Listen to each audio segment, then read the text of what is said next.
This story is called PI Exposes Cheating Wife. I am a 50-year-old businessman that owns and operates a retail business in my hometown, except for the 4 years in the U.S. Marines. I have never left this area. My last year in the Marine Corps, I met and married Paula. After my discharge, Paula moved with me back to my hometown. I then started working for the man that taught me this business and about 15 years later sold it to me. The first few years, Paula was also working at a local bank as a bank teller. Even though I had 2 large loans, both of us did okay. We were paying for our home and I alone was paying off the loan. I used to buy the business. During the years, Paula and I were married. She gave us 2 beautiful children. I really came to love Paula. She was a fantastic cook. And even though she worked 40 hours a week, always kept the house clean and my dinner was always on the table after my daughter was about 10 years old, Paula started having some medical issues and had to have a hysterectomy for some reason. This caused Paula to go into a deep depression. As I look back at that time, I can see Paula was never the same. After that, Paula also started to get angry a lot. She would jump on my son and daughter for nothing. I was at work when my son, then 13, called me. He stopped by a friend's house for about 30 minutes one day and his sister got worried about him. So she called her mother. Then Paula jumped on my son later after she got home from the bank. I am an avid outdoorsman. I love to hunt and fish. I also love to flip tin looking for small things like lizards and snakes. One day, I got a bit careless and a large copperhead was about a foot from where my hand was and he bit me on my finger. I was close to my car and the man that was with me drove me to the hospital. It was determined that I received either a dry bite or a very small dose of venom was injected. I was given some medication and told to watch my finger for swelling. This happened on a Sunday afternoon. I was not able to locate Paula. When I told her what happened later, she exploded. I was just numb and decided to drive about 15 miles to the interstate where some nice hotels were and checked in the next day. I checked out and went directly to work. When I got there, my son called and said Paula had left just after I did and had not come back home. He and my daughter were still at home because it was a Monday. My kids did not have the money to pay for their meal cards at school. I went directly home, got both my kids and took care of the money. By this time, I was no longer numb. I was pissed. I drove to the bank and discovered Paula was not at work. I had to go back to my business because it was Monday and there were some things that had to be done. My 2 employees could not do so. I went on about my day and after a while pushed Paula out of my mind. I closed my business and headed home. I did not see Paula's car in the driveway, but the kids were at home. Then finally at about 8 p.m. Paula drove up. She spoke to the kids and headed toward our home office and I just slammed the door in her face to her credit. Paula knew I was not in a good state of mind. I had already fed the kids and myself. So Paula made a sandwich and went to our bedroom. I slept in the guest bedroom and that next morning I noticed Paula was giving me wide space. Never once did she say I am sorry. My kids to this day tell me she did not apologize to them either. Then one day, about a week later, Paula suggested we separate and wanted me to move out.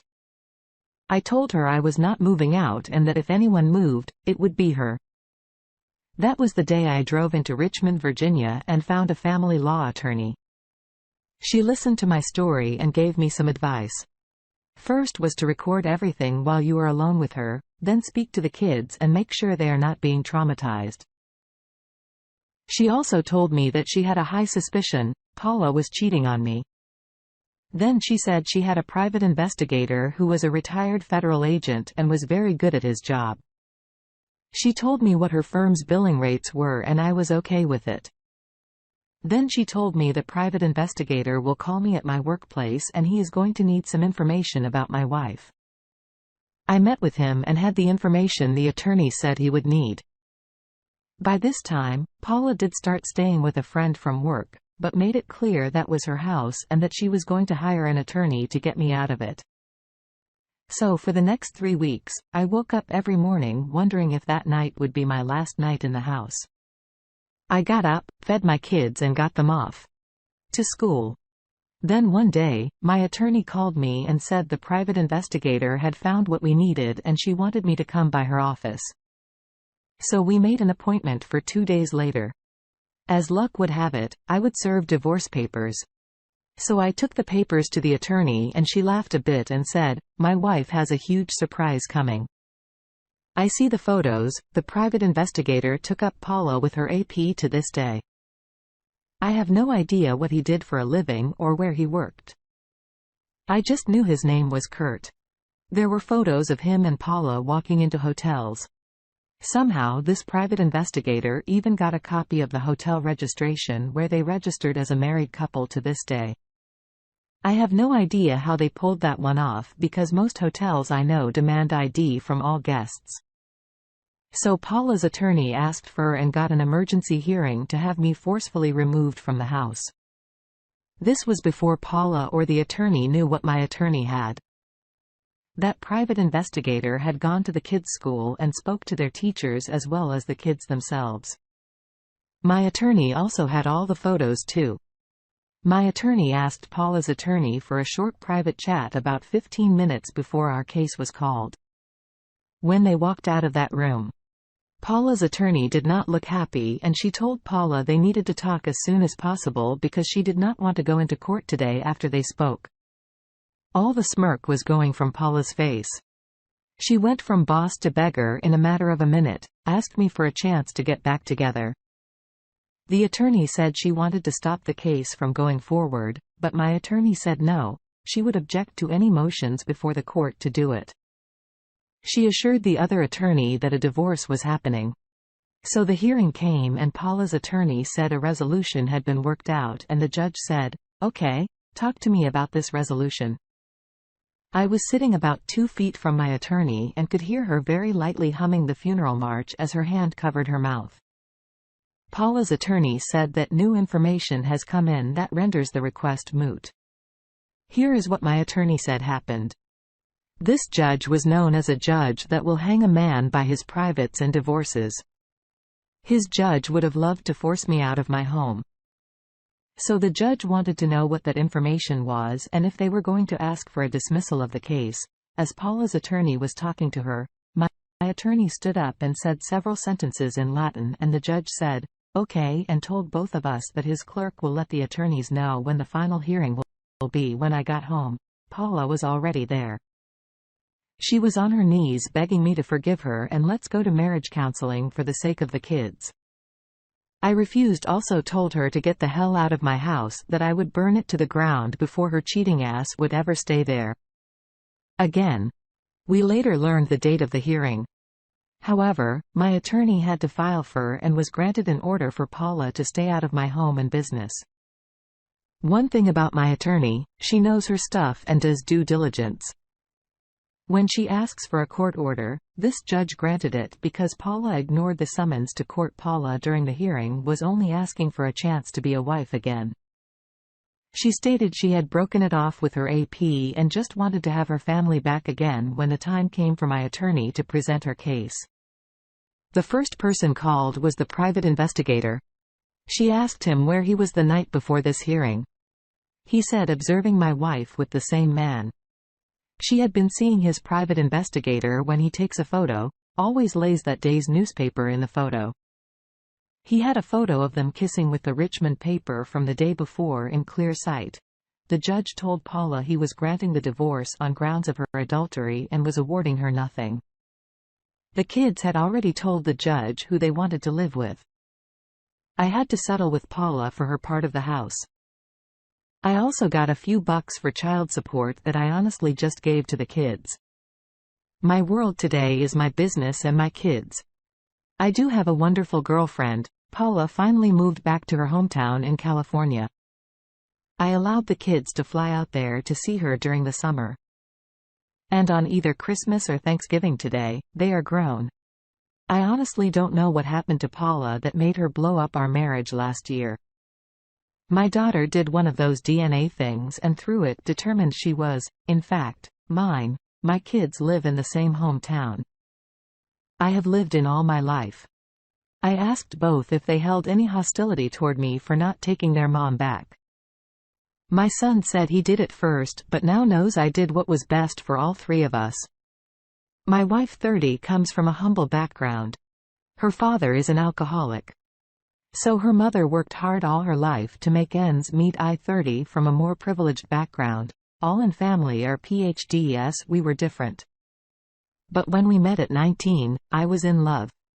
She was my first serious relationship. For the first 6 years, we had a long-distance relationship. As I was studying abroad, I moved back and we moved in together. 4 years later, we tied the knot. After about 1 year of marriage, I found out she had been having an affair with her boss at a major marketing firm with a senior partner. I also found out that before the marriage, she had a one-night stand with someone and she also met him for some dates.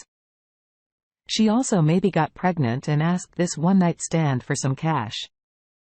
She says she had an affair with her boss because she enjoyed the perks and was getting on the fast track for promotion. He gave her expensive gifts, attention and time. This started around our wedding, where the pressure of our wedding costs was weighing on her as I was basically taking care of it all. She says she tried to end things, but he threatened to fire her and also beat her. Then said he would commit suicide. The physical violence was frequent with her boss. Her boss came to our home often and comes to many of our social engagements.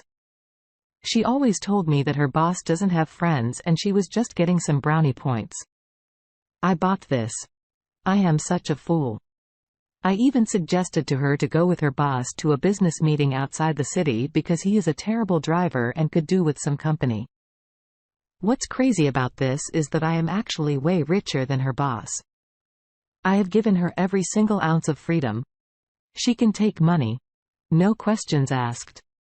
She is not enjoying work. She can work at our business. Although I always encouraged her to be independent. I had actually helped her get this job. I paid for her college and basically all her expenses since the start.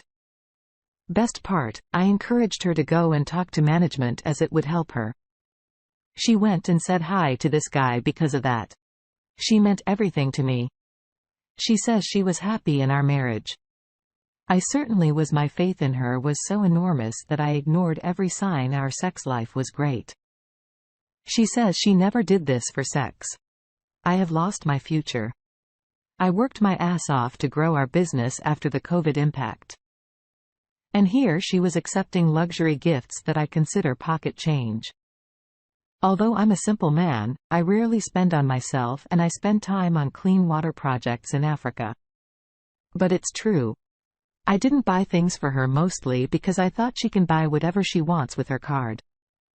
And also because I was working all the time. Also her flea mentioned the book from a prior marriage.